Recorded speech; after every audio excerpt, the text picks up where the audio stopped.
Welcome to OOTO, the out of the office investigation into neurological and physiological actualization.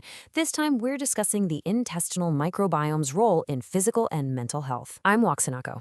And I'm Sierra. Today we're popping the hood on the human body, so to speak, to analyze what might be its most critical component, the gut microbiome.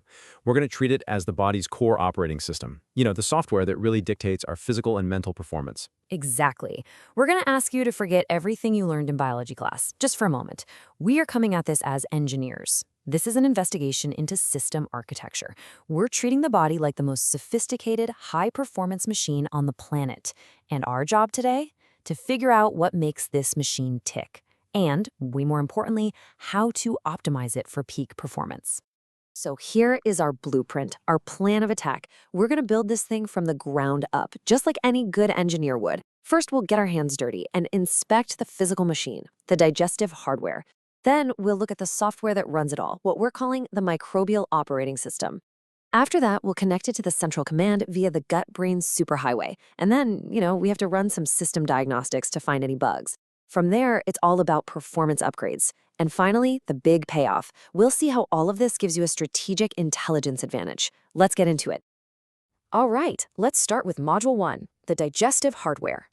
Look, before we can even think about the sophisticated software, we have to understand the machine it's running on. This is the physical assembly line that processes fuel for our entire body, from the moment of intake all the way to energy conversion. And the sheer scale of this hardware, it's just staggering. From the entry point to the exit, the entire digestive tract is basically one long muscular tube that stretches up to 10 meters. That's about 33 feet. That is the physical magnitude of the machine we're talking about. It's this massive, integrated system that literally runs through the core of our bodies. And Hoxianico, that length is absolutely crucial. It's not just wasted space, it's engineered that way to provide the enormous surface area and the necessary transit time for all these incredibly complex chemical reactions and absorption processes to happen. Seriously, every single centimeter of that 10-meter tube has a very specific engineered function. And this schematic here, it lays out that assembly line perfectly. It all kicks off in the mouth with that initial mechanical grinding and some early chemical breakdown.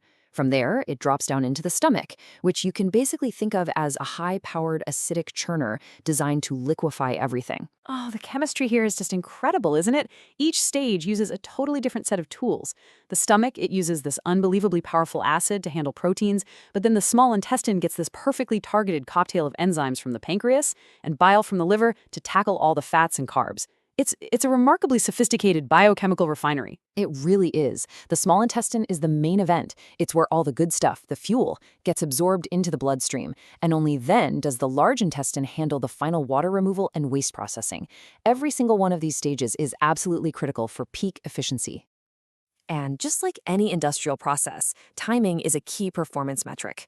On average, it takes about 6 hours for food to get through the stomach and small intestine, where that main event of nutrient extraction happens. But then, check this out. The material spends around another 40 hours just transiting the large intestine. The total time, from intake to exit, can easily be 48 hours or even more. And listen, this long, deliberate timeline is a design feature, not a flaw. It's built that way to ensure maximum water and nutrient reclamation. This timeline is what dictates the rhythm of our entire body's energy supply. Okay, so we've inspected the hardware, but a beautiful machine is just a paperweight without its software. And this, right here, is where things get truly fascinating. The digestive tract, it's just the chassis. The real intelligence of the system, its operating system, is the trillions of microbes that are living inside of it. This is the software that controls the hardware and unlocks its true potential. So, the absolutely crucial point here is that the gut microbiome isn't just some random collection of germs. No way. It's a highly organized, complex ecosystem of trillions of microorganisms. In fact, modern science now views this entire collection as a functional organ in its own right. This thing is not a passive passenger just along for the ride. It is an active, integrated, and absolutely essential part of our physiology that profoundly influences not just digestion, but our immune system, our metabolism, our overall health. In this operating system is constantly performing critical functions that our own hardware just can't handle. These microbes, they break down complex fibers that we can't digest, literally extracting more energy from our food. They synthesize essential vitamins like vitamin K, which is vital for blood clotting, and B vitamins for energy. They even form a defensive shield against invading pathogens and actively regulate our immune system. It sounds like an incredibly powerful OS. It is, but here's where the engineering metaphor gets a little tricky, Huexanaco. We're dealing with a living, evolving ecosystem, not some static piece of code. It's unique to every single one of us, and it's influenced by everything from our genetics to what we had for lunch yesterday. So it's less like installing a universal software patch and more like trying to do landscape gardening in a wildly unpredictable climate. That's what makes it so incredibly powerful, but also so incredibly complex to manage. That's a fantastic point, Sierra, and that very complexity leads us right into our next module, the gut-brain superhighway. So if the gut is the peripheral hardware and the microbiome is its OS, then the brain has to be the central processor. So now, we're going to analyze the high-speed data network that connects them. And I want to be clear, this is not a metaphor, it's a physical and biochemical reality. You're listening to OOO with research by academic author Paul Bulow. And to really understand the power of this network, just look at this number, 100 million. That's how many neurons are physically embedded within the walls of our digestive tract. This is called the enteric nervous system, or ENS. It is so complex and so capable of acting independently that scientists often call it our second brain. This isn't just some simple relay station. It's a significant processing hub in its own right, managing all the complexities of digestion and sending vast amounts of data back up to the central brain. And this second brain is also a massive chemical factory. I mean, take serotonin, right? The neurotransmitter we all associate with mood and happiness. A staggering 90% of it is produced in the gut, not the brain. Let that sink in. This is a direct physical link between our digestion and our mental state. An imbalance in your gut isn't just a stomach ache. It's a trouble ticket that can directly impact your mood, your sleep, and your emotional resilience. And this right here brilliantly illustrates the paradigm shift. The old idea of a firewalled separation between the mind and the body is completely obsolete. What happens in your gut is information, and it's relayed directly to your brain. Think about that feeling of butterflies when you're nervous. That's literally your brain talking to your gut. And it goes the other way too.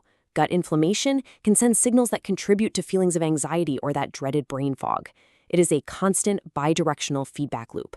Understanding this connection is simply non-negotiable for anyone who's serious about optimizing their performance.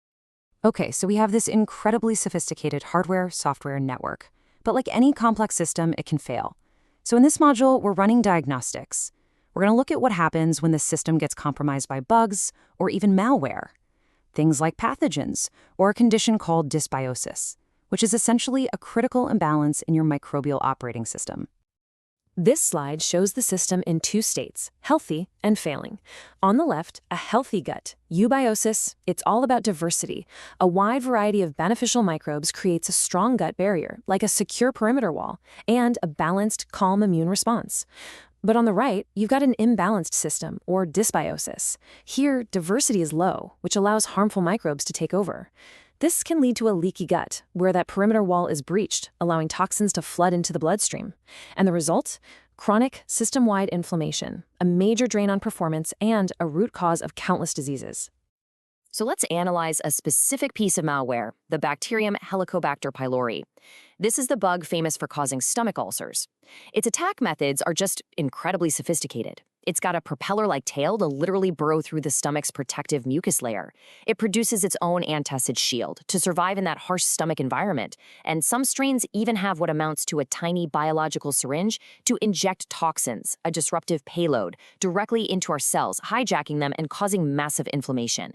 This isn't just a bug. It's a highly engineered piece of malware designed to breach our core defenses, leading to everything from chronic heartburn and pain to much, much more serious conditions. All right, enough about failures, let's talk solutions. This brings us to Module 5, Performance Upgrades and Maintenance. The good news is the system is patchable. Now that we understand this system and its vulnerabilities, we can talk about actionable protocols to optimize it. We're going to frame diet and lifestyle changes as performance upgrades and maintenance routines, designed to debug the system and enhance its output.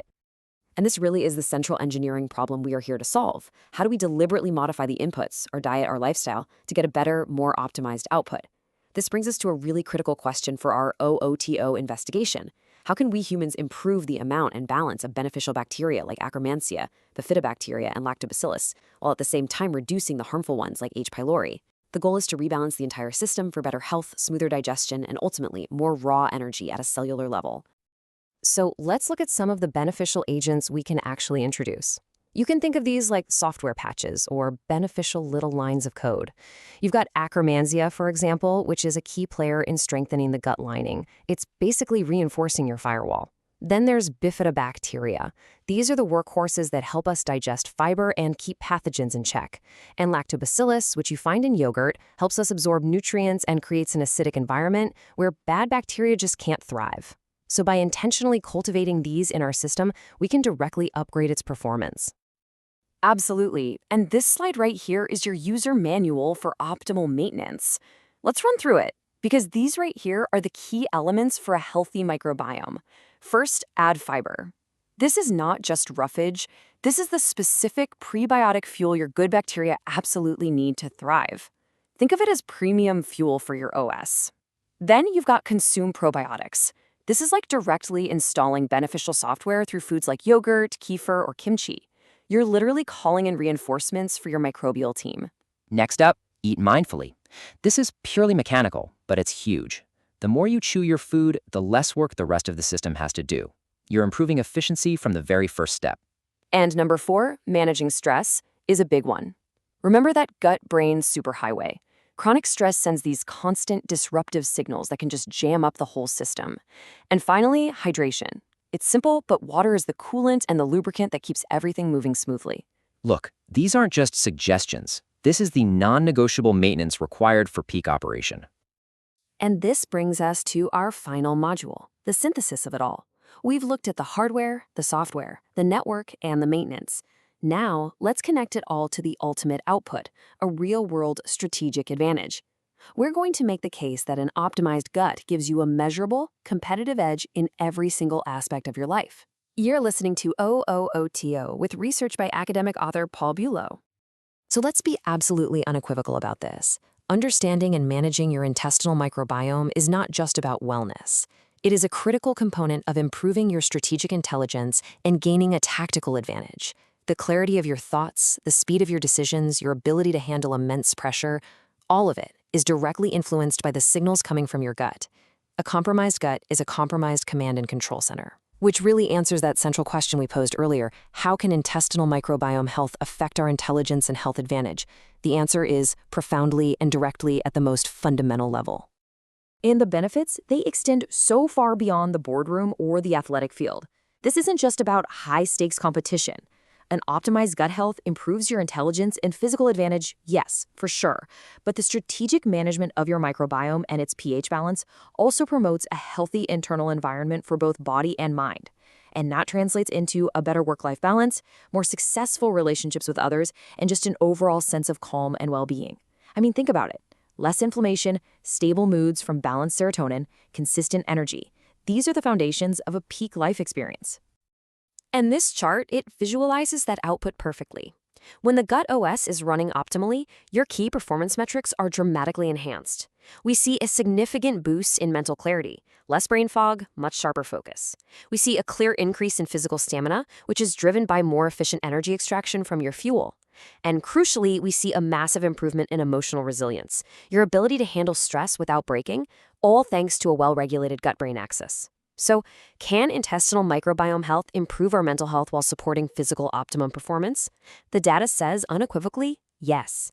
In fact, your gut health can be linked to an overall strategic intelligence and tactical advantage in competition, work-life balance, an improved sex life, and frankly, overall happiness and a calm demeanor. Which leaves us with one final and, I think, provocative question. Is the future of human potential, our next evolutionary leap in performance and intelligence, not going to come from external technology, but from engineering our own internal biology, starting right here in the gut? That's a powerful thought to end on. It completely reframes our entire approach to health, moving away from just fixing problems to actively engineering a better human experience from the inside out. Indeed. Thank you for joining us on this investigation for OOO. Thank you, Huachinako.